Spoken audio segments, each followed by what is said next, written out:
자, 이번 시간에도 지난 시간에 이어서 접속사에 대해서 한번 알아보도록 하겠습니다. 다시 접속사를 한번, 복수사목사 한번, 접속사의 종류를 한번 확인해 봅시다.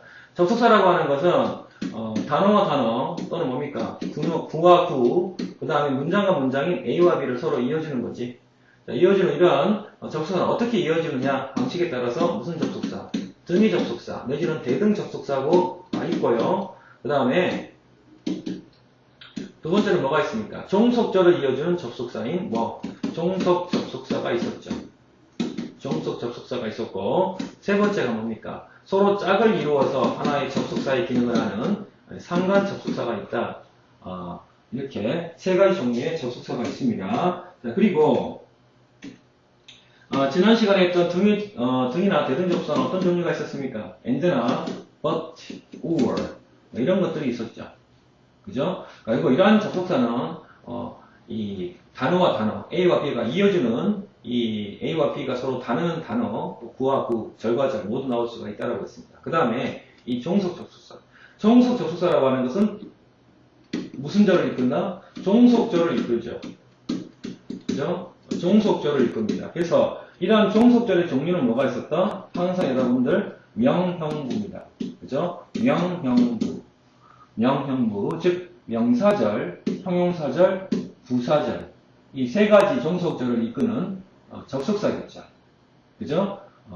이게 있었고 그 다음에 상관 접속사가 있었고 그죠? 그러한 종속 접속사는 반드시 이러한 종속절과 뒤에 주절을 서로 이어주는 그런 거였다. 자, 그러면서 종속절을 이끄는 종속 접속사에서 일단 형용사절은 뺀다라고 했습니다. 왜 그럴까요? 이것은 뒤에 관계대명사, 관계부사에서 설명을 해야 되기 때문에 일단 기본적인 종속절은 크게 두 가지 명사절과 부사절을 한번 확인해 보면 된다. 자, 그러면 확인해 보면 자, 명사절부터 한번 보도록 합시다. 명사절이라고 하는 것은 이 명사절을 이끄는 접속사가 당연히 있을 거고요. 그 다음에 뒤에 뭡니까? 주절 이렇게 나오겠죠. 자, 그런데 명사절이라고 하는 것은 이 자체가 무슨 기능을 합니까? 이 자체가 무슨 기능? 주어나 목적어 보호로 쓰이죠. 주어나 목적어 보호로 쓰이기 때문에 이 주어나 목적어 보호로 쓰이기 때문에 그죠? 이 자체가 또 다른 주절이 존재하지 않죠. 이 컴마 이런 것처럼 또 다른 주절이 존재하지 않습니다. 그래서 이 자체가 목적어의 기능을 할 때는 목적어 자리 뭐 그런 거겠죠. 그래서 선생님이 잘못 적었는데 좀 확인하면요. 명사절 이 자체가 그죠? 주어나 목적어 보호의 기능을 하기 때문에 뭡니까? 주어일 때는 바로 접속사 다음에 이 주어 동사가 무슨 자리? 주어 자리죠. 그럼 주어인지 목적어인지 보어인지는 동사 기준이잖아. 그죠? 동사 기준으로 앞에 나올 거고요. 그 다음에 VT는 타동사죠. 타동사 뒤에 이렇게 목적어 자리에 위치하거나 세 번째 비동사 뒤에 보호 자리에 이렇게 명사절이 나올 겁니다. 그리고 이런 명사절을 이끄는 접속사는 뭐가 있나? 두 가지밖에 없죠. 뭔데? that과 whether 이 두 가지밖에 없다라고 생각하시면 됩니다. 됐죠? 그래서 that과 whether이 이렇게 주어 자리거나 또는 여기처럼 목적어 자리거나 또는 뭡니까? 여기처럼 보호 자리일 때 우리 그것을 뭐라고 한다고? 명사절이라고 하죠. 자, 그렇지만 뒤에 무슨 절? 이제 부사절에 대해서 한번 보도록 합시다. 부사절은 말 그대로 이 문장이 주어 동사로 이루어진 문장이 부사와 같이 뒤에 주된절인 주절을 그죠? 수식한다고 생각하시면 됩니다. 그래서 문장이 두 개니까 당연히 접속사가 있을 거고요. 그러면 뒤에 있는 이 컴마가 당연히 존재하겠죠. 주절 앞에. 그래서 뒤에 있는 주절을 수식해 주는데 어떤 식으로 그죠? 시간, 이유, 조건, 양보 이러한 다양한 의미로서 그죠? 뒤에 있는 주절을 수식한다라고 생각하시면 됩니다. 그리고 이 부사절의 위치는요 이렇게 주절 앞에 나오기도 하고 그 다음에 주절 뒤에 나오기도 하고요. 그죠? 이게 부사절입니다. 그 다음에 또 뭡니까? 바로 주절의 주어와 주절의 동사 사이에 이렇게 가운데 끼어 나오기도 합니다. 됐죠? 자, 그러면 이제 오늘은 명사절은 또 다음 시간에 하기로 하고 이 부사절 중에 부사절이 어떤 의미라고 했어? 시간, 이유, 조건, 양보. 다양한 의미를 갖는 부사절 중에 특히나 시간의 의미를 갖는 시간 부사절에 대해서 한번 살펴보도록 하겠습니다. 자, 시간 부사절이라고 했을 때 시간 부사절은 어떻게 되어 있다? 이것도 마찬가지. 시간 부사절도 접속사 다음에 주어 동사로 이루어져 있는데 이 시간 부사절 같은 이 접속사의 종류가 뭐가 있느냐는 얘기야. 여러분이 잘 알고 있는 뭐가 있겠습니까? when도 있을 거고, 그죠? when도 있을 겁니다. 뭐뭐 일때 할 때. 그 다음에 before, 뭐뭐 전에, 그죠? 그 다음 뭐야? after, 뭐뭐 후에, 그지? 그 다음에 until, 근데 till이나 until입니다. 뭐뭐 할 때까지, 됐죠? 그 다음에 as soon as, 뭐뭐 하자, 맞아. 뭐 이런 것도 있을 수가 있고, while, 뭔데? 뭐뭐 하는 동안에 그런 의미도 있을 겁니다. 그러니까 대표적인 시간 부사절이 이끄는 접속사는 뭐 이런 것들. 물론 이 when 대신에 as로 나타낼 수도 있고 as로 나타낼 수도 있습니다. 이런 필기를 잘 해주시고요. 자, 그럼 하나씩 보도록 합시다. 1번 보니까 선생님이 화내기 전에죠. 잠깐 문장 보니까 조용히 하던데 문장에 보니까 하나의 문장이 나와 있고요. 또다시 뒤에 문장이 나와 있습니다. 두 문장 이어지는 뭐가 필요해? 접속사가 필요한데 사실 이거 뒤에는 별 중요하지 않죠. 왜? 앞에 있는 주절인 이것만 가지고 말이 되는 겁니다. 조용히 하자라는 얘기야. 그런데 뭐 선생님이 화내시기 전에죠. 그죠? 그래서 이렇게 부사절이라고 하는 것은 주절을 수식해주는 부분이라서 사실 크게 없어도 말은 되겠죠. 조용히 하자. 주절만 가지고. 자, 그럼 여기서 내용상 뭐뭐 하기 전에니까 뭐뭐 하기 전에는 뭘 쓴다고 했습니까? 뭘 쓴다고? 그렇죠. before이죠. before. 뭐뭐 하기 전입니다. 됐죠? 그 다음에 2번. 눈이 올 때 나는 행복하다. 자, 컴마. 뒤에 있는 주어 동사와 뒤에 있는 주어 동사 사이에 지금 뭐가 있어? 컴마가 있네요. 그죠? 자, 이것은 바로 부사절로서 뒤에 있는 주절을 꾸며줍니다. 자, 나는 행복하다. 이게 주된 말입니다.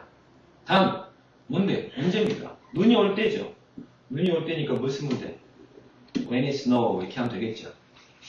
됐죠? 그 다음에 애는 항상 학교 가기 전에 아침을 먹는다. 애는 항상 아침을 먹는다. 이게 주된 말입니다. 주절입니다. 자, 그런데 학교에 가기 전에겠죠. 가기 전에 이렇게 마찬가지. 이것도 뭘 쓰면 됩니까? 뭐뭐 하기 전에 before이죠. 여러분 일단 기본적으로 접속사의 종류를 좀 알아두실 필요가 있네요. 그죠? 그 다음에 4번 봅시다.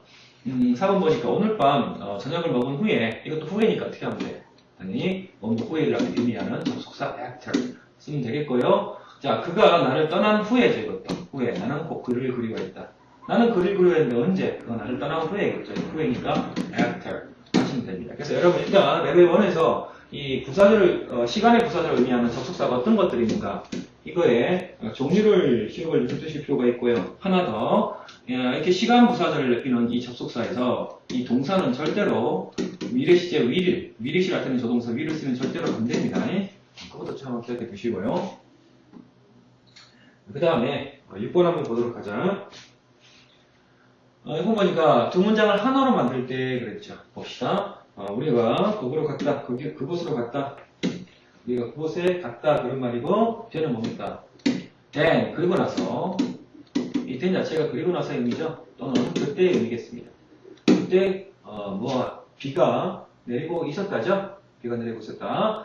그럼 여기서 이 둘의 관계가 뭡니까? 거기에 갔다, 비가 내리고 있었다. 단순한 시간의 관계겠죠. 그래서 우리가 거기에 도착했을 때, 비가 내리고 있었다. 이렇게 when으로 쓰면 되겠고요. 자, 7번 같은 경우 봅시다. 그가 그 일을 마쳤다. 쌤이 그랬죠. 영어 문장에서는 항상 동사와 동사의 관계를 의미하니까 그가 그 일을 마친 거와 and then은 그 외우셔야 됩니다. 그리고 나서입니다.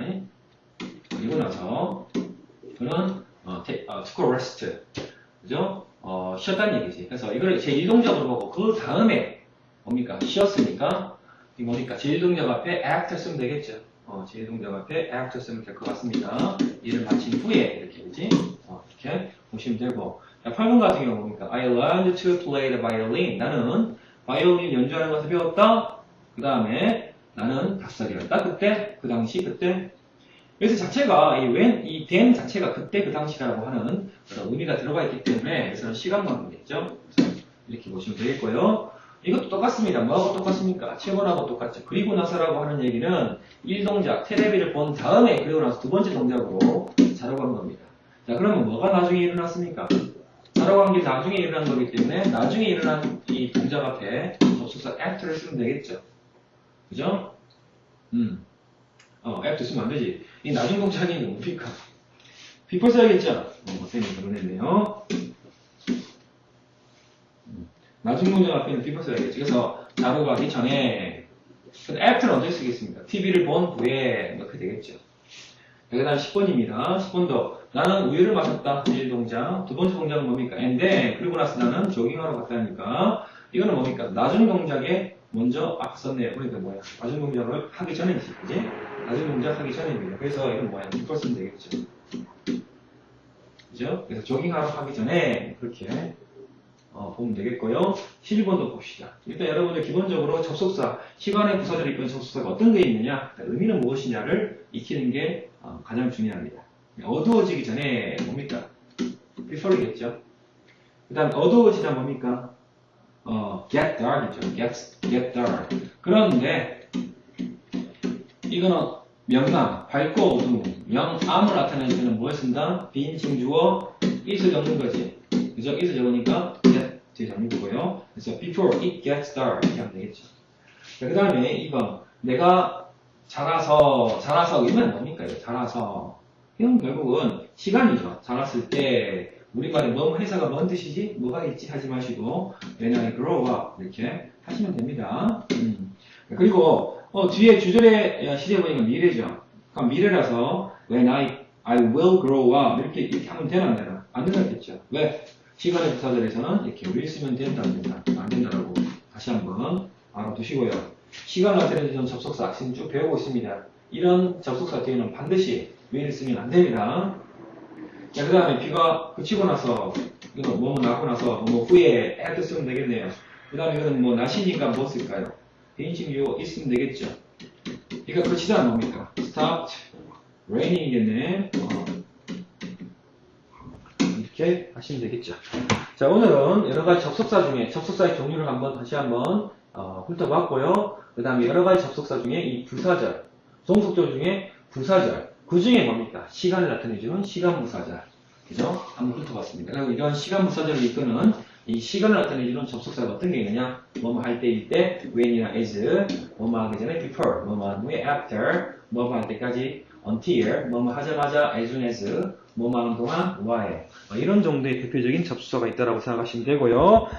다음 시간에는 이 외에 시간 말고 뭐 이유 내지는 조건, 그 다음에 명사절도 한번 살펴보도록 합시다.